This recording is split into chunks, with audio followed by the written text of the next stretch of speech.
Hey everyone, Nigel and Luke here, and welcome to another edition of Crimes of the Week International.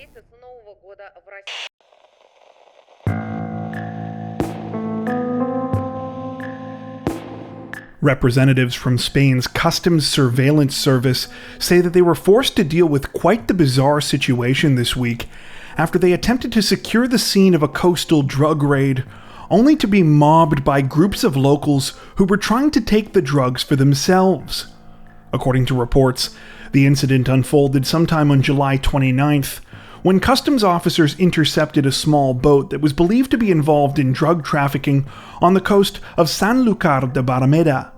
While it's unclear exactly at what point officials intervened, the boat was eventually abandoned by the suspected traffickers after it crashed into the beach and became immobilized in the sand. It turned out that it was full of bricks of hash. However, as authorities moved in to try and secure the scene, they quickly realized that they had a problem. No, it wasn't from the drug traffickers. It was from dozens of locals in the area who began to swarm the crime scene in an attempt to grab as much of the hash as they could for themselves. The truly ridiculous scene was captured in photos and videos taken from the roof of a nearby building, which showed the locals running towards the beached boat and trying to get inside it while a customs helicopter hovered overhead in an attempt to fend off the looters. Even when the helicopter was hovering directly over the boat, many reportedly still took their chances, sprinting underneath to grab what they could. According to reports, authorities were finally able to take control of the situation, but only after they called in backup from the Civil Guard and National Police. It's unclear, though, how much of the drug shipment was stolen or if any arrests were made. At the time of this recording, officials say that an investigation into the incident is ongoing.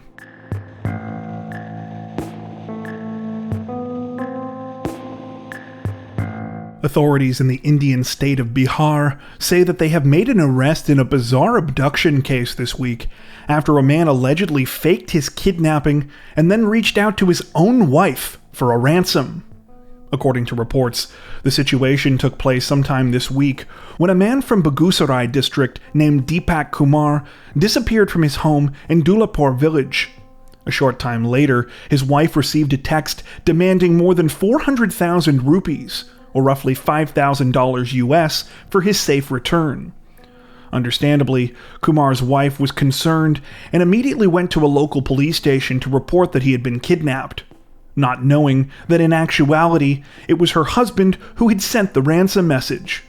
Police began an investigation, and within 24 hours, they had reportedly found Kumar hiding out in a village in a district about a 4-hour drive away. According to police, Kumar faked the kidnapping in order to try and repay a debt he owed for a loan. It's not exactly clear why he chose to reach out to his wife for the fake ransom, though, as even if Kumar's plan were successful, one would assume that since they were married, she would simply be giving him money that was partially his already anyway. In any case, Kumar was arrested after police found where he was hiding, and he now reportedly remains in custody.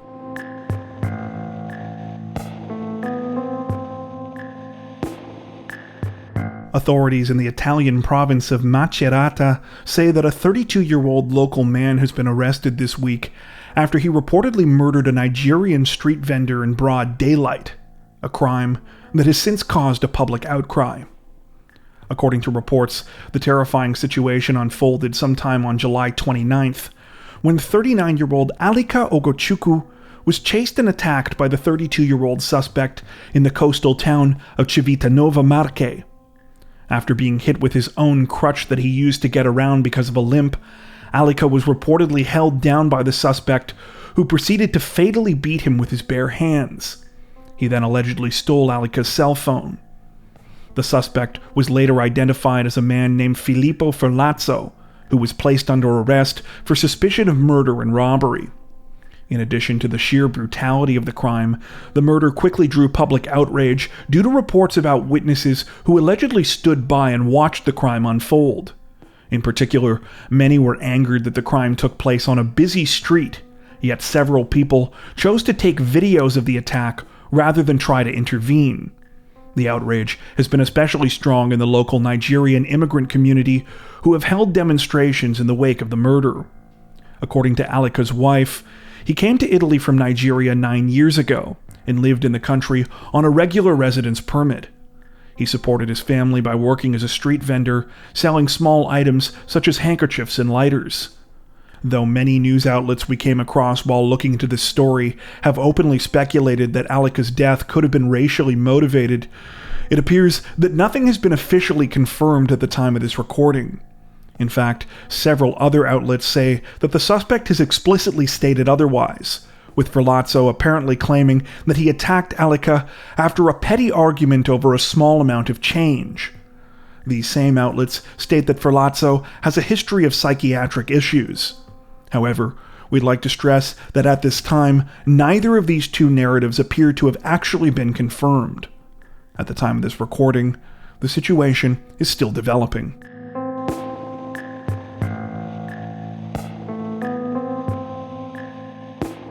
If you're a regular viewer of our Crimes of the Week International series, you might remember that a few weeks back, we brought you the story of Mr. Underpants, a notorious Thai thief who earned his nickname after he broke into several electronics stores wearing nothing but a pair of underwear. Well, this week, authorities in Indonesia reported the arrest of a suspect with a similar MO, only this guy decided to go completely au naturel. According to reports, the situation began recently when a pawnshop owner in the district of West Denpasar on the island of Bali called police to report a burglary. His business had been broken into in the early morning hours of July 23rd, and the suspect had made off with 3 million rupiah, or about $200 US in cash, as well as 2 CCTV cameras. The burglar had also done an undisclosed amount of damage to the shop during the break-in. Luckily, the pawn shop had other cameras that the suspect had not managed to steal, which had captured footage of him carrying out the crime. They also revealed his rather unique methodology. Before entering, the man stripped off his clothes completely. He then carried out the burglary completely naked before coming back outside, getting dressed once again, and fleeing the scene with the stolen goods. Unfortunately for the suspect, police were quickly able to recognize him from the video footage as a 27-year-old man identified in reports by the initials TG. It turned out that TG had actually committed several similar crimes in neighboring regencies. While TG's bizarre naked burglary was somewhat amusing, his arrest was decidedly less so. According to reports, when he attempted to run from police on August 1st, he was shot in both legs before being taken into custody.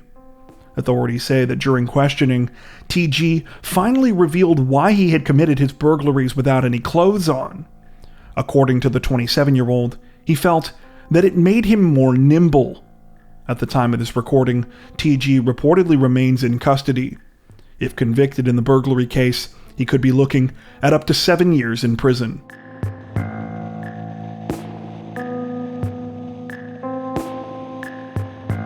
Representatives from London's Metropolitan Police say that 4 people had been arrested on suspicion of murder this week, almost a month after the disappearance of a 24-year-old student nurse. According to reports, 24-year-old Awami Davies has been missing since July 7th, when she left her home in the town of Grays and traveled into London. She was last seen just after midnight that morning when she was captured on CCTV footage leaving a shop on Derby Road in West Croydon. At the time, she was reportedly accompanied by a man. While few details have been released about the specifics of the lead-up to Awami's disappearance, authorities have said that they have reason to believe that she was in a, quote, vulnerable state at the time. Police also say that they are still looking to speak with the driver of a white van who was captured leaving the area where Awami was last seen, saying that they suspect this person may have gotten a good look at the 24-year-old and the man that she was with as they exited the shop on Derby Road. This week, authorities announced a series of arrests in connection with the case, and at the time of this recording, 4 men remain in police custody. None of these men have been identified by name, though they are said to be 22, 23, 27, and 32. All of them are being held on suspicion of murder. While it's unclear what evidence investigators have found that led to these arrests, it's possible that they have something to do with a property on Derby Road that police have been investigating since July 31st. Little information has been released about this area of interest, though it said that police turned up there at around 3 in the morning, and that a window to the front door at the property had been smashed. At the time of this recording, the situation is still developing.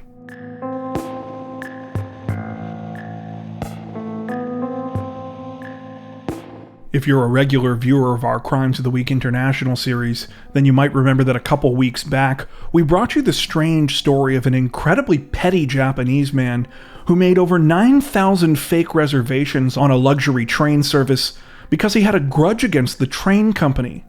Well, this week, we happened to stumble across a similar case that we wanted to share with you. Only this one involves the police. According to reports, beginning in mid-April of this year, officers at the Ueno police station in Tokyo's Taito ward began to be inundated with hundreds of fake emergency calls from the same man.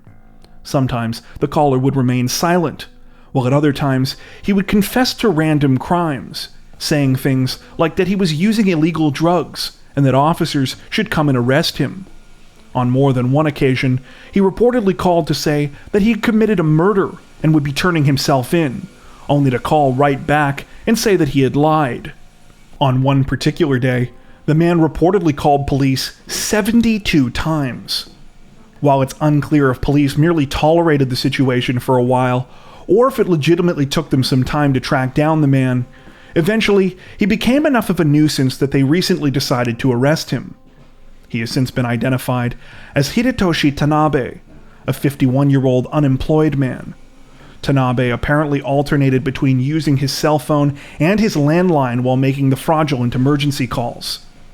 Now you're probably asking yourself right about now, what could have possibly motivated this man to devote such an obscene amount of his time to wasting police resources?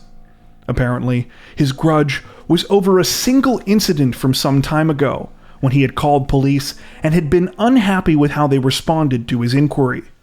According to reports, Tanabe has now been arrested on suspicion of obstructing police in the performance of their duties.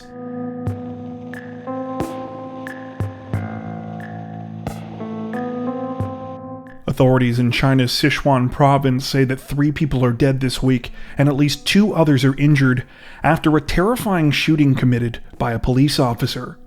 According to reports, the incident unfolded at around 2 p.m. on July 26th, when 36-year-old police officer Li Qiong attacked several people with a handgun in a village in Muchuan County.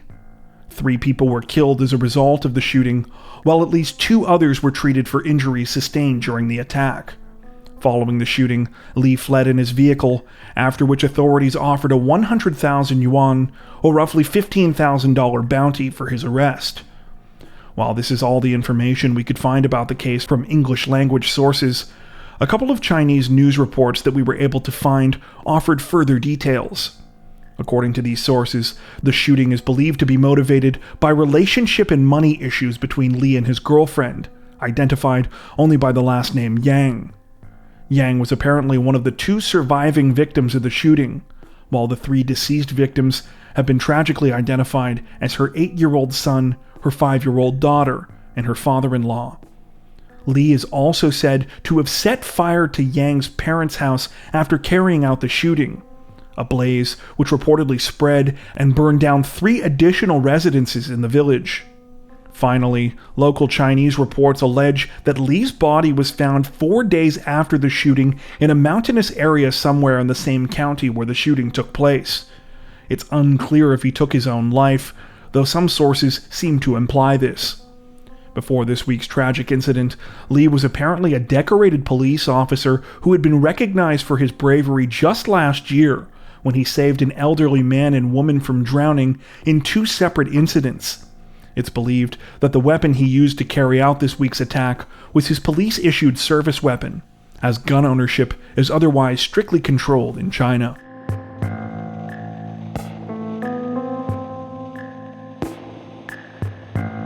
A horrifying story was reported out of Brazil this week, where police announced that they had rescued a woman and her 2 adult children after they had been held captive under nightmarish conditions for 17 years.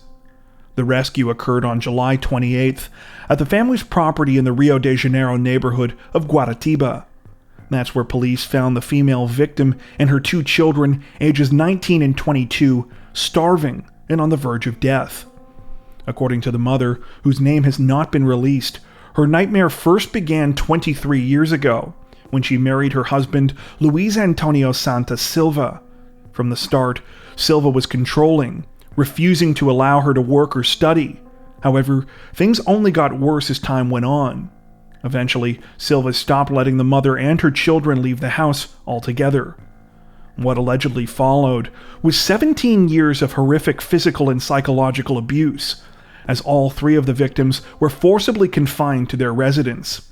At various times, they were tied up, beaten, and starved, sometimes going without food for days on end.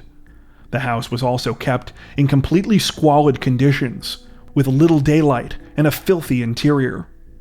When speaking with police, the mother said that she and her children had tried to escape their situation numerous times. However, each time they were caught by Silva, who made things even worse for them afterwards. At one point, he reportedly told the mother, quote, "The only way you're leaving here is dead." At the time that the 3 victims were rescued this week, locals and police were horrified by the condition that they were in. The 2 adult children were apparently so malnourished that police initially thought that they were no more than 10 years old. Authorities say it's not clear how much longer they would have been able to survive. All 3 victims are now reportedly receiving treatment at a local hospital. Though the mother and her children appear to be safe, many people are now raising questions about how the terrible crime managed to remain a secret for so long. Chief among these concerns are reports that police may have received a tip about the harrowing situation as far back as 2020. At the time of this recording, Silva has been arrested and remains in police custody, though it's unclear if he has yet been charged. The situation is still developing. That brings us to the end of this edition of Crimes of the Week International. If you're a fan of the new series, don't forget to tell us in the comments section below. While you're there, make sure to subscribe to Crime Zone for more true crime content like this, making sure to hit the notification bell to stay up to date with our latest videos. Thank you for watching.